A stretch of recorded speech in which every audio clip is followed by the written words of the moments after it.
My husband brought home a python without even asking me, saying it's always been his childhood dream, but now it's become my worst nightmare and I'm not sure our marriage will survive.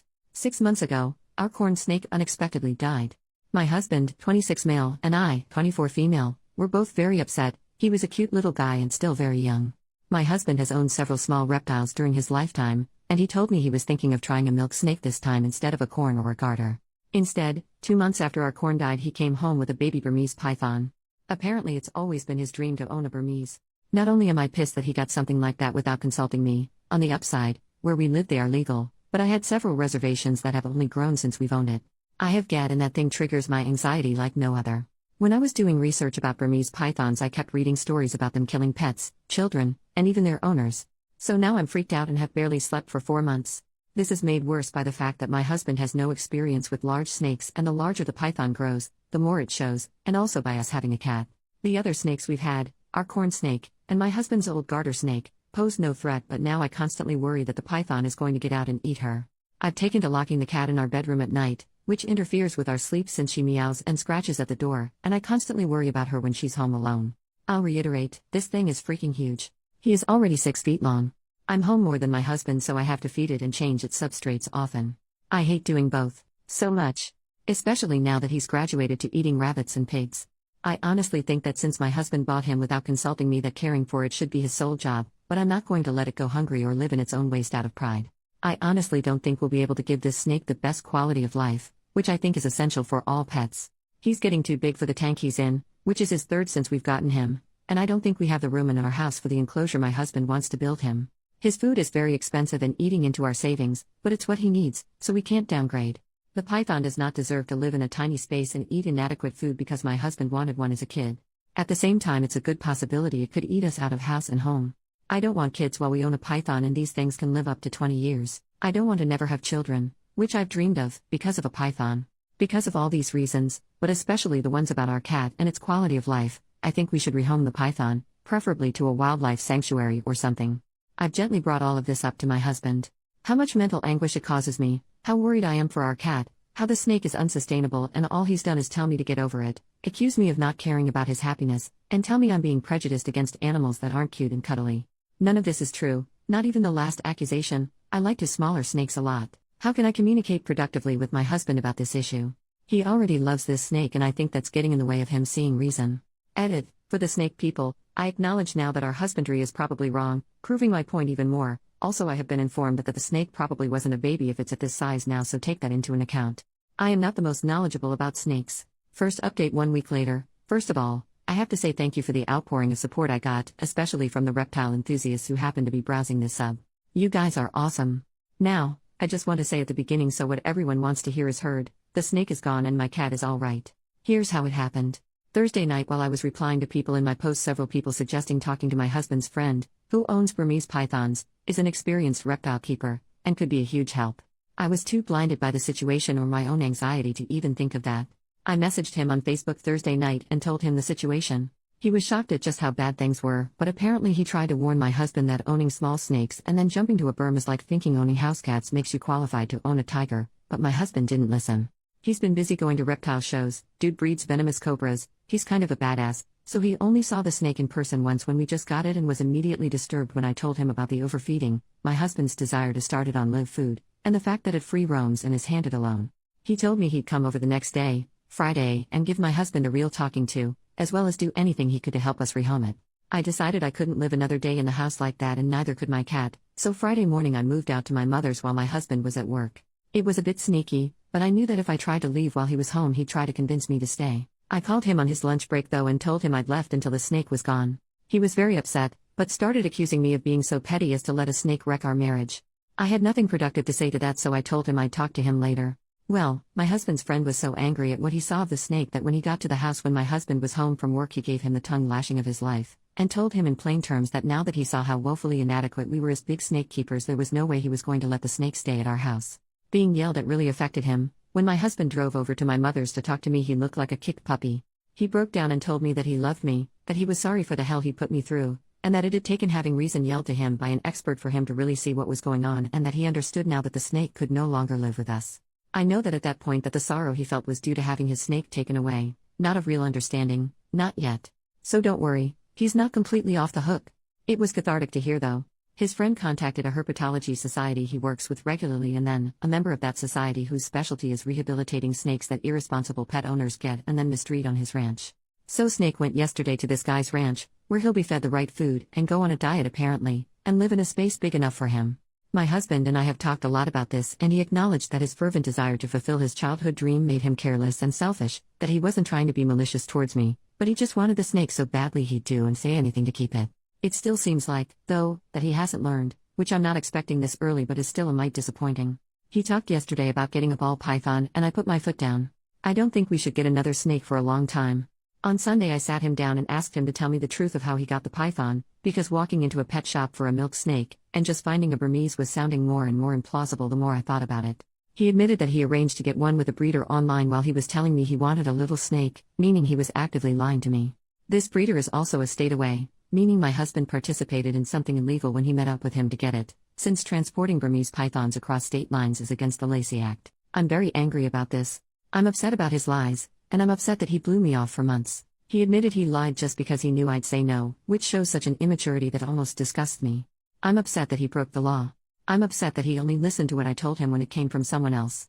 Apparently he's been having a quarter-life crisis that he didn't tell me about, because he feels that he should have accomplished more with his life at 26, he never went to college.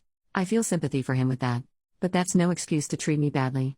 I moved back home with Kitty last night, but our marriage is in severe jeopardy right now due to the lying and the lack of respect my husband has shown me. But I made vows to stick with him and I don't take those lightly. We're going to be getting counseling, which I hope will make him really see what was wrong with what he did, rather than a knee-jerk response to being in trouble, so to speak, and will strengthen us. If not, well, I'll have to consider my options. Second update 1 month later. Hi, I'm back. The snake is still gone, but I guess I'm coming back out of desperation. People messaged me wanting to know how I was doing anyway. On the surface, therapy has been going well. My husband has been doing everything right. He's been contrite, open-minded, and treats me like a princess at all times. I can tell at home that he's making a conscious effort to listen to my opinions and thoughts, and incorporate our therapist's suggestions into our lives. I feel like the hugest jerk saying this, but I don't think it's enough. Over these past weeks I've had to come to terms with the fact that something about how I view my husband has fundamentally changed. And finally, after extensive soul-searching a few days ago, I realized what it was. I have no respect for his intelligence anymore, after all this. That is very, very important to me. And now it's just gone and I don't know how it can come back without him getting a personality overhaul. It's killed my physical attraction to him. I normally have a high libido and prior to all this we made love 4 to 5 times a week. Now, since all this went down we've been intimate 3 times. To be fair, while the snake was here we were down to 2 to 3 times a week, but it was still more frequent than this. Despite all the changes he's making he's still himself and I don't think I can like who I know him to be now. He's still his goofy, absent-minded self who needs me to balance the checkbook and pack his lunch. I can't respect that anymore. I don't want to be his mom or a naggy sitcom wife. I used to love doing these things for him. Throughout our relationship I've taken care of him, patched him up, and helped him solve his problems. I always saw it as the ultimate expression of love. Now I'm just sick of it. He can tell something's still wrong. He's irritated about my lack of forgiveness and lack of an intimate drive lately when he's objectively doing all the right things. But his lack of understanding towards my apprehension makes my feelings even more pronounced. I realized the other day that I love him dearly as a friend. I've known him since I was 9 years old but no longer as a husband. That devastates me. I can't believe I'm thinking divorce after less than a year of marriage. I feel like such a failure. I haven't broached these feelings in therapy yet, because they crystallized only a few days ago. But I don't know how to start because I know saying them will mean my marriage will be over. I have talked to my mom and friends about this, and they all tell me to wait longer, to stick it out, because I made vows. But I feel like I found out something fundamental about my husband that I wish I never had, and that nothing can be the same now. Third update 9 years later, posted on October 14, 2024. My posts were reposted somewhere and one of my friends sent me them saying, "I think you wrote these posts." And reading them, yeah, I did. A lot of people seem to be wondering what happened to me, so I logged into this account for the first time in almost 10 years to give one final update about what happened. Basically, my ex-husband brought home a Burmese python after telling me he wanted a milk snake. I was really scared of it and anxious, and he was dismissive of my worries. I ended up getting the snake shipped off to a reptile ranch, but it absolutely shook my trust in my ex because he was lying to me. It also made me realize he relied on me to do everything for him like a second mother, and that I hated that. I really tried to work through the feelings I posted in the second update, but after 3 months, we separated. It's totally okay if you judge me for this because I judge myself. After being separated for half a year, we ended up making love. My grandma had just died. I was devastated, and he came to the funeral to support me, and because he'd known her forever and loved her too. We went home together after the family lunch and we ended up having comfort love making. Neither of us wanted kids at that point, but my IUD had slipped into my cervix at some point before this and I ended up getting pregnant. Both of us were unsure about introducing a kid into our relationship, but decided to get back together and make another effort. I had always wanted to be a mom, and didn't want to abort. We found out pretty early into the pregnancy that it was actually a molar pregnancy. Meaning that instead of a normal fetus, I was pregnant with a tumor. I had the mole removed, but I was one of those lucky people who develops cancer from their molar pregnancy. Luckily the cancer was caught when I was only at stage 2 and responded really well to chemotherapy. I've been cancer-free since 2016. However, my ex's behavior when I was extremely sick from chemo, we had stayed together after losing the pregnancy, caused me to put my foot down and want to divorce. He wouldn't, or couldn't, pick up the slack around the house, and I couldn't deal with it anymore. I felt like I couldn't depend on him for anything, not even when I had cancer. Literally a week after I was told I was cancer-free, I told him I was moving out and wanted a divorce. I lived with my mom for a year while our divorce was being finalized and a bit after it, and then decided to get a job in a new city because I needed a new beginning. I also decided to fulfill a dream of mine I'd been mulling over for a while and went back to college to get my BSN in 2017. I graduated in 2019 because I was in an accelerated program for people who already have another degree, and I now work as a neonatal nurse. The job can be really wearing and difficult, but it's so amazing watching tiny and sick babies grow and thrive and eventually leave. I feel like I've found my calling. I also met a guy in my class when I went back to school. We were just friends for 2 years, because I didn't feel ready to date, and then in 2019 we started dating. That guy is now my husband. We got married in 2022. My current husband is the most amazing man and partner I could have ever asked for. I can fully lean on him, and him on me.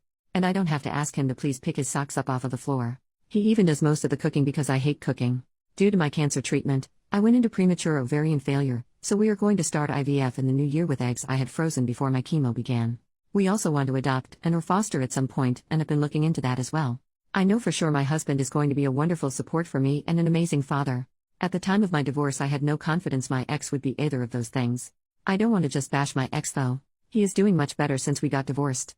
A month after I left for good, he attempted to off himself and was put on a 72-hour hold at the hospital. He took their advice to follow up with a psychiatrist seriously, and was diagnosed with ADHD. It explains so much about how he was when we were together. A little later on, he was also diagnosed with autism. I don't speak to my ex because it's too painful for both of us, but my mom is still close to his mom and has given me some updates. He's taking medication that's really helped his ADHD, and was able to go to trade school. He has a much better job now and has been in a steady relationship.